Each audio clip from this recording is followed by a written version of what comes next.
Pak. Waalaikumsalam. Gimana kabarnya Pak? Alhamdulillah sehat Pak ya. Alhamdulillah baik.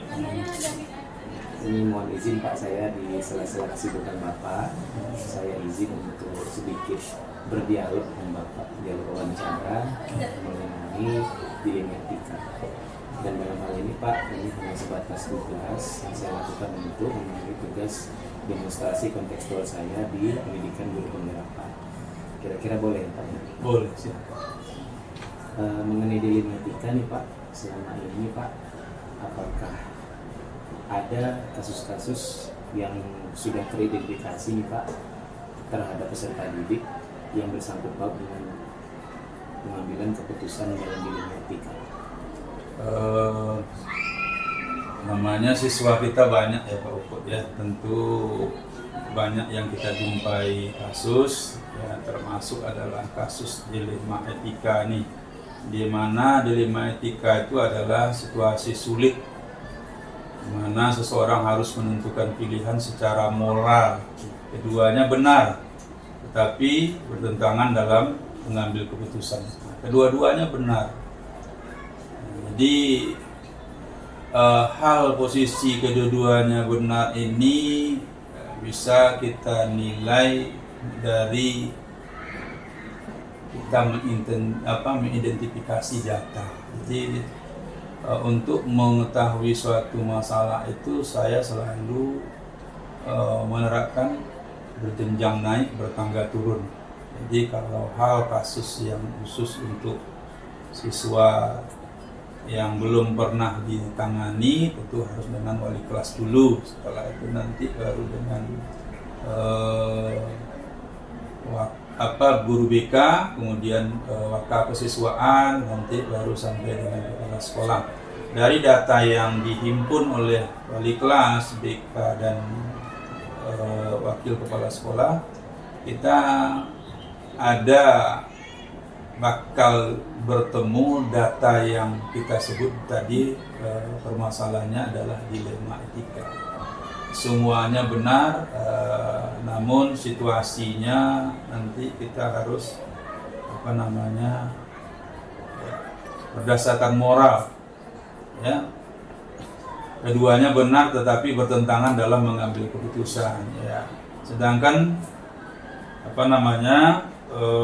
ujukan moral ada benar dengan salah itu kan adalah situasi ketika seseorang harus menentukan keputusan antara satu yang benar dan satu yang salah. Jadi kita harus berdasarkan data, tidak boleh kita dalam menangani kasus dilema etika ini tidak bersumber dengan data. Ini yang pertama yang perlu kita lakukan Pak Buput. Luar biasa nih Pak.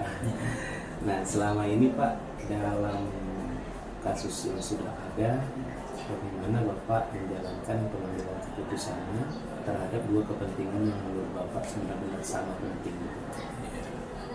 Yang pertama yang saya laksanakan adalah mengidentifikasinya.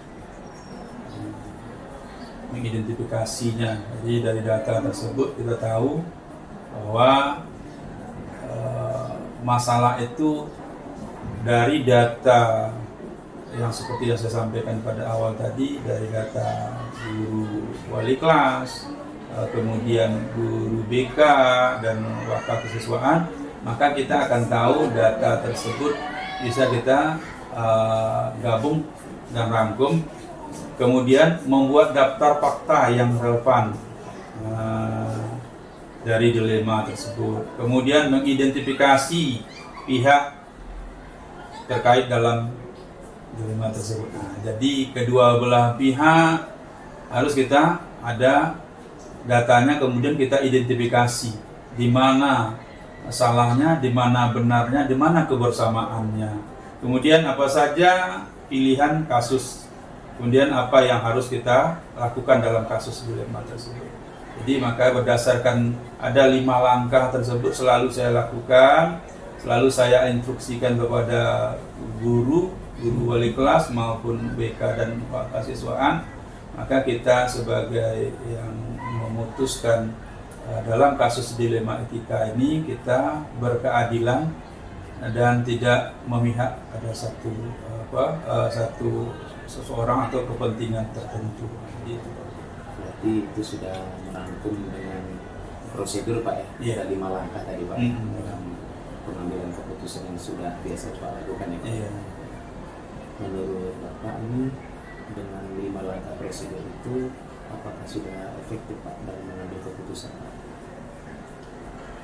Pada dasarnya kita tetap mencari langkah tersebut kita lakukan, kemudian juga kita mencari data-data pendukung.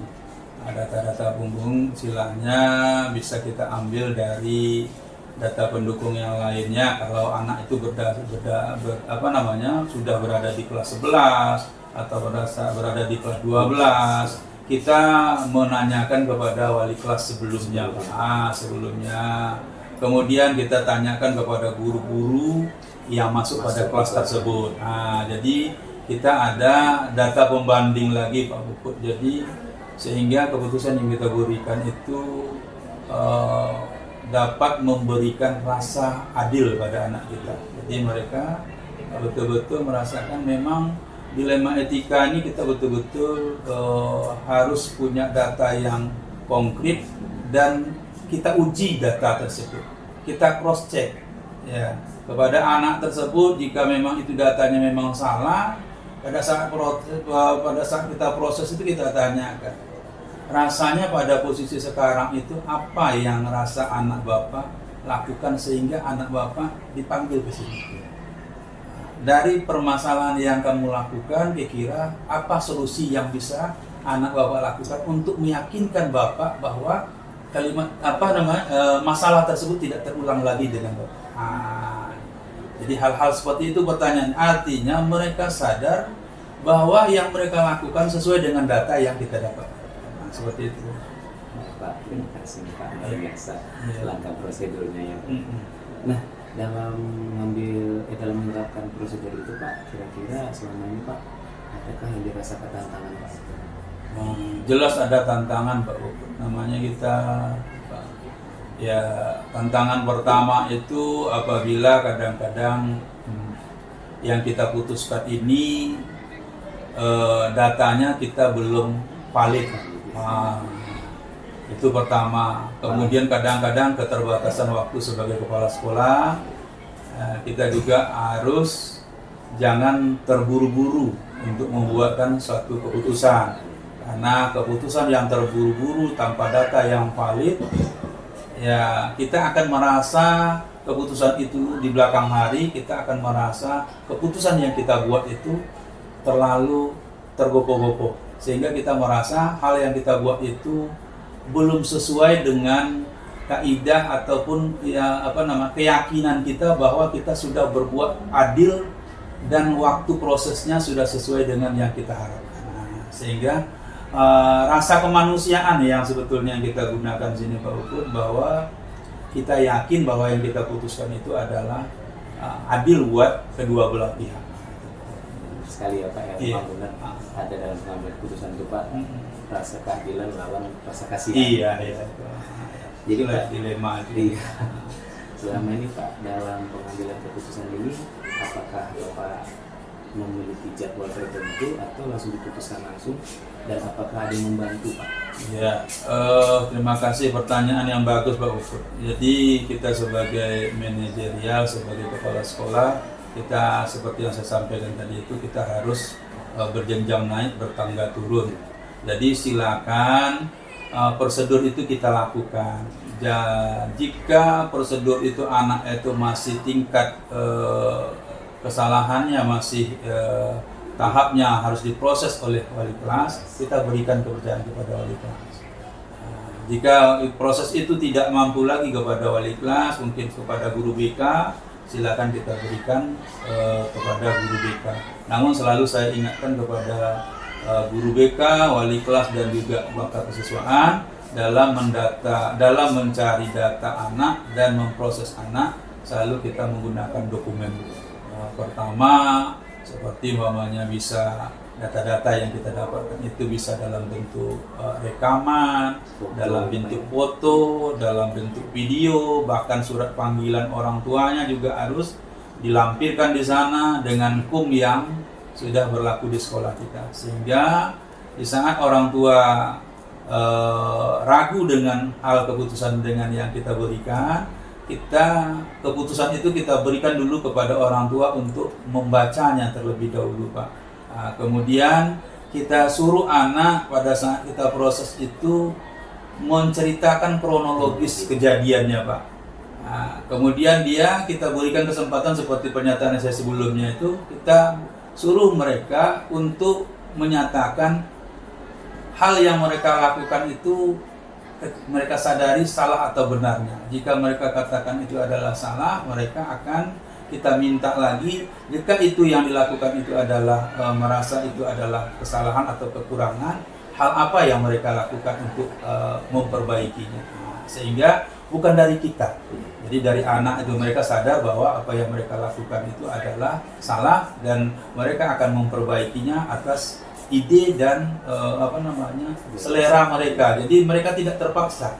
Nah, di dalam kurikulum Merdeka itu yang kita titik beratkan bahwa kita memberikan kemerdekaan kepada anak untuk mengeluarkan pendapat dan memberikan solusi. Luar biasa sekali nih Pak, bincang-bincang kita pada hari ini Pak dalam wawancara ini. Jadi dari pembicaraan kita dari awal sampai sekarang nih Pak, yang bisa kita, terutama saya yang bisa simpulkan, dalam mengambil keputusan itu tidak boleh gegabah ya Pak. Iya.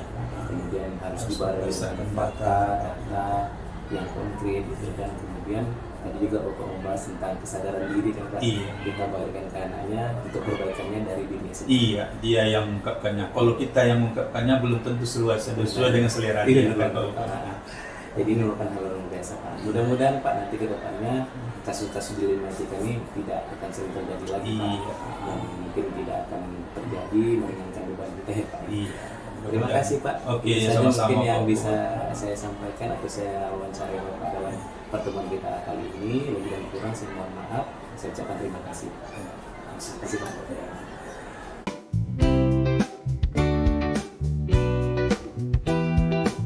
Assalamualaikum Bu Atun. Waalaikumsalam warahmatullahi wabarakatuh. Bagaimana kabarnya Ibu? Alhamdulillah sehat. Sehat ya Bu ya. Bapak sehat hari ini? Alhamdulillah Bu sehat. Begini Bu, Waktu kalau tadi ya. maksud saya kedatangannya ke sini, ke sekolah Ibu SMA Negeri 5 Tambus Utara ini, ada sedikit wawancara tentang dilema etika dan bujukan moral Ibu. Ini terkait tugas demonstrasi kontekstual pendidikan guru penggerak Ibu. Sekiranya boleh saya lebih sedikit bertanya atau wawancara kepada Ibu. Boleh, dengan senang hati. Apa yang bisa Ibu bantu akan Ibu bantu. Iya, Bu. Terima kasih sebelumnya ya Bu ya. Jadi Bu, dalam dilema etika ini, apakah selama Ibu menjadi kepala sekolah pernah mengidentifikasi kasus-kasus yang berbau atau berhubungan dengan dilema etika atau bujukan moral itu?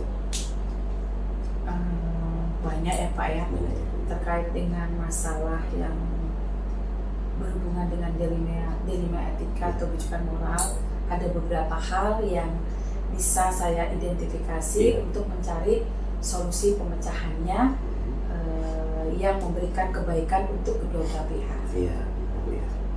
Kalau boleh saya tahu Bu, kira-kira dalam identifikasi kasus dilema etika ini yang sering terjadi lah Bu, gitu. Kira-kira tentang yang berkaitan kepada peserta didiknya Bu. Yang berkaitan dengan peserta didik ya, gitu. kasusnya ya.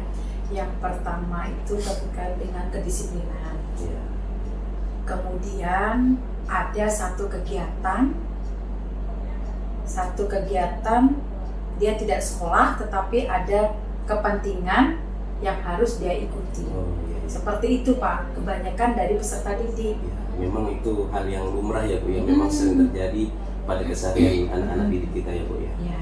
Jadi Bu, dari identifikasi kasus yang sudah Ibu sebutkan, Ibu bagaimana dalam mengambil keputusan dengan kedua kepentingan yang sama? Nah, cara yang Ibu lakukan, tentu kita dengan melakukan pendekatan berbasis coaching kepada peserta didik tersebut, sebetulnya permasalahan apa yang dia hadapi atau kepentingan apa yang dia akan dilaksanakan. Waktu itu ini diceritakan nggak Pak nih Pak? Boleh Bu. Nah, kebetulan anak ini mau mengikuti kegiatan pesta orang tuanya di kampung Iya. di Sumatera Utara, kalau tidak salah untuk apa. Tetapi di saat hari yang bersamaan di sekolah kita, anak itu harus mengikuti ujian semester. Memang luar biasa Bu ya, ini menarik, memang ini menjadi dilema ya Bu ya, dilema dalam kita kasus keseharian di sekolah kita ya Bu ya. Wah, luar biasa Bu. Nah setelah itu Bu, itu kan memang menjadi hal yang membuat kita dilema ya Bu ya. Kira-kira nih Bu, ada nggak prosedur penanganan Ibu mengambil keputusan tentang masalah itu Bu? Setelah saya mendapatkan laporan dari wali kelas, ini orang tuanya tidak terima nih Pak Dermawan. Tidak terimanya karena alasannya dia cucu yang dirindukan selama ini. Kebetulan tempat pestanya itu di tempat nenek. Iya, iya. Adik bibi ya, bibi terakhirnya pesta. Jadi saya panggil anak tersebut dan saya panggil orang tuanya lengkap dengan wali kelasnya. Di sini kita mendengar rentetan kronologis sebetulnya kejadian ini akan terjadi seperti apa ke depannya. Apakah ada solusi yang tidak apa ya Pak ya, supaya solusinya itu tidak memberatkan satu sama lain. Karena memang benar di satu sisi menurut saya pribadi pesta itu tanpa dia tidak hadir, pestanya juga bisa berjalan. Berjalan ya benar. Benar nggak Pak Benar, Dermawan? benar, benar. Jadi seperti itu Pak, saya berikan alternatif strategi, ada beberapa pilihan, ada 3 pilihan.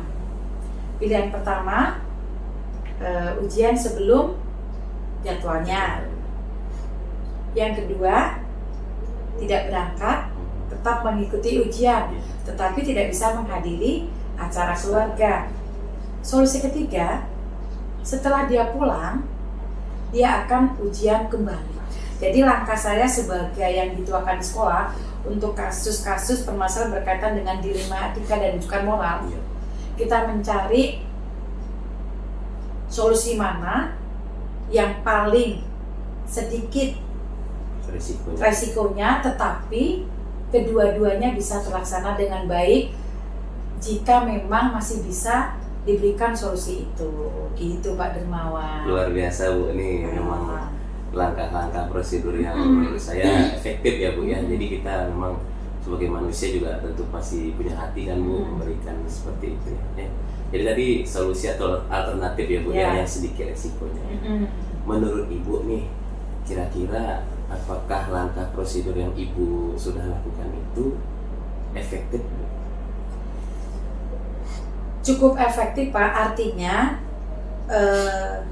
dia bisa menghadiri kegiatan dengan keluarganya tanpa harus mengorbankan di hari pertama dia mengikuti ujian semester.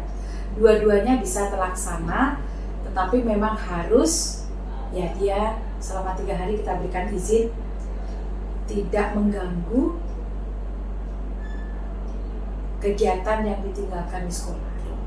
Nah, yang biasa Ibu lakukan pengambilan keputusan dalam dilema etika ini Bu, yang ingin saya tahu ini apakah Ibu memiliki jadwal tertentu atau dia langsung saja gitu? Oh, yang anak tadi ya? Tergantung sih Pak, situasinya tadi. Kalau permasalahannya itu jauh hari disampaikan, kita bisa membuat penjadwalan. Tapi kalau insidentil, ya dalam keadaan apapun kita harus menyikapi ini meski banyak, nggak juga mulus Pak kita memberikan solusi ini. Banyak tantangannya juga ada, kemudian tidak semuanya juga setuju dengan apa yang kita putuskan. Baik buat ini. Menarik ya Pak? Menarik nih Bu. Saya tanya lagi nih Bu ya, kira-kira nih Bu yang menjadi tantangan selama Ibu menerapkan pengambilan keputusan dilema etika ini ada nggak? Ada. Begini Pak, kita ini kan satu lembaga instansi. Kita memutuskan itu juga harus kita sampaikan kepada rekan sejawat yang ada di sekolah. Tidak semua Pak memiliki pemahaman yang sama dengan apa yang kita putuskan. Berarti lebih ada yang pro dan kontra juga Bu ya? Nah benar Pak. Oke Bu, jadi dalam Ibu mengambil keputusan dilematika ini atau bujukan moral ini Bu, kira-kira nih Bu atau ada nggak yang membantu Ibu dalam mengambil keputusan ini? Jelas ada Pak, apalagi Pak kalau kita memutuskan itu dengan mengajak rekan-rekan sejawat kita, maka pengambilan keputusan itu akan lebih baik karena ada beberapa orang yang terlibat. Tentu dalam hal ini saya libatkan wali kelasnya. Kemudian yang berperan lagi wakil kepala sekolah beserta tim. Jadi kita ajak dulu, saya ceritakan gambaran yang akan kita berikan, putusan kepala sekolah itu seperti apa, supaya dia memahami bahwasannya yang kita berikan solusi ini memiliki keberpihakan kepada kedua belah pihak, bukan tidak mendengarkan keinginan wali kelas untuk menahan anaknya tetap hadir, dan juga tidak membela anak supaya bisa hadir menghadiri pesta. Jadi harus tuh Pak melibatkan orang lain untuk memutuskan apa yang sudah kita putuskan. Itu juga kita rasa perlu Pak dan berdampak. Jadi yang tidak kaget. Cuma terpulang kembali kepada kita keputusan itu. Kita harus memikirkan dampaknya. Ya disitulah Pak perang batinnya kita itu. Berarti Ibu tidak berjalan sendiri ya Bu, tentu ada tim. Tadi saya dengar seperti bersusun tangga naik gitu ya, Bu, dari kelas, kemudian wakil sampai nanti ke Ibu. Wah luar biasa nih Bu Atun dialog kita pada pagi hari ini. Nanti mudah-mudahan bisa terselesaikan kasus-kasus yang ada ya Bu Atun ya. Nah jadi dari dialog pembicaraan kita tadi Bu, dari awal sampai sekarang, ini yang bisa saya simpulkan nih Bu, bahwasanya dalam penyelesaian atau pengambil keputusan tentang masalah kasus-kasus dilema etika ini, ya kita tidak boleh mengorbankan salah satunya, harus mempertimbangkan keduanya ya Bu ya. Namun tetap ada risiko yang diambil, tetap ada beberapa keputusan yang diambil, tentu ada konsekuensinya begitu ya Bu ya. Dan juga tantangan tadi ada ya Bu ya, kemudian Ibu tidak berjalan dengan sendiri, tentu ada yang membantu. Luar biasa sekali nih Bu Atun, ini sangat menginspirasi sekali, nanti mungkin bisa jadi inspirasi bagi saya khususnya Bu ya. Ini masih kasus yang sederhana Pak. Iya. Yang lebih berat juga sebenarnya ada ya Bu ya. Ada. Lagi yang berkaitan dengan aturan tata tertib sekolah. Memang itu pada umumnya sering terjadi. Ya, di situ Pak dilema etika kita itu yang harus kita terapkan. Satu sisi sudah melanggar aturan, konsekuensi komitmen sudah disampaikan. Satu sisi anak harus tetap sekolah. Nah itu yang sering terjadi. Kalau seperti itu juga kita melibatkan banyak pihak. Oke, Bu Atun, ini mungkin cukup sampai di sini dulu pembicaraan kita. Nanti mungkin di luar kesempatan kita bisa bincang-bincang lagi ya Bu ya. Saya mengucapkan terima kasih nih Bu sudah berdialog, wawancara dengan Ibu. Mudah-mudahan ini bisa menginspirasi kepada kita semua bahwasanya setiap permasalahan tetap ada pemecahan solusi. Benar. Dan semua akan berdampak. Tidak ada yang tidak terselesaikan ya Bu ya, pasti ada. Jelas tuh Pak. Mbak pepatah Pak, hati boleh, kepala boleh panas, hati tetap dingin. Begitu Pak Dermawan. Oke Bu, terima sukses kasih untuk banyak Bu. Bapak, semoga menjadi guru yang selalu memberikan solusi pencerahan, karena setiap masalah itu akan mengiringi di setiap pengabdian kita. Terima kasih Ibu. Sama-sama Bapak. Assalamualaikum Ibu. Waalaikumsalam warahmatullahi wabarakatuh.